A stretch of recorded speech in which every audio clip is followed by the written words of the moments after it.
Right now, we're facing a very dangerous situation between the United States and Russia. Essentially, there's a standoff between the East and the West. This is a very old story. It's nothing new.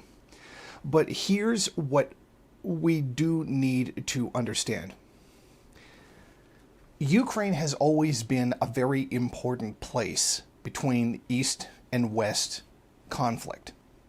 It's always been a very focal point because it stands between those two areas. So when they meet, very often in history, it has been in Ukraine.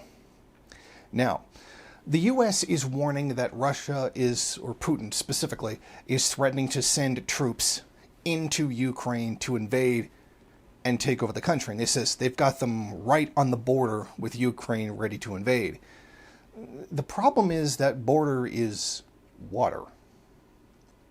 Now, I don't mean to nitpick, but this is an adequate demonstration of the hyperbole used by U.S. imperialism. For example, the troops, military equipment, vehicles, etc., are 200 kilometers from the border with Ukraine. I'm talking like the Crimean area, and there's other land border as well. But that's a bit of a nitpick on my part, but it shows the hyperbole.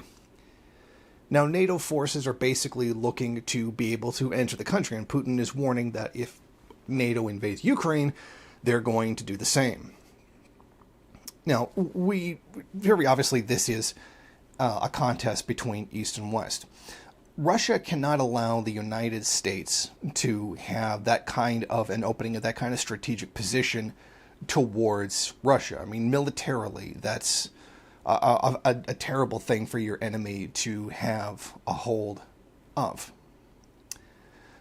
And that's something the U.S. needs if they want to commit military action against Russia. This is imperialist jockeying, so what have you. This is a good position to attack Russia from, and Russia doesn't want that to exist because it threatens them. Okay, so we understand the basis for what it is both sides are doing this for. Now, obviously it's more complicated than that. There was a break-off. Now, Ukraine was, relatively pro-Russian.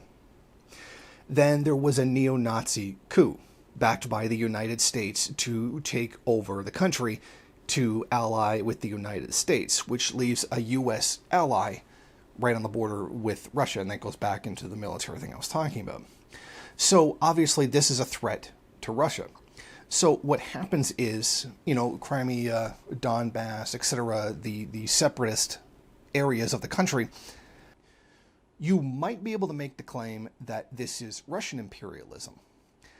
But the problem with that is it is a free and fair choice by those people in that area to join Russia. That is their free choice to make. And that is why they should be supported in that endeavor. So hopefully this gives you an overview of that situation and why it is right to support the separatists in this case, and it's always right to oppose Nazis. Thank you for watching. If you like this program, then please head over to my Patreon page and set up a monthly donation. It's your donations that keep this program running. Also, if you would like, please rate, comment, subscribe, and share in various social media.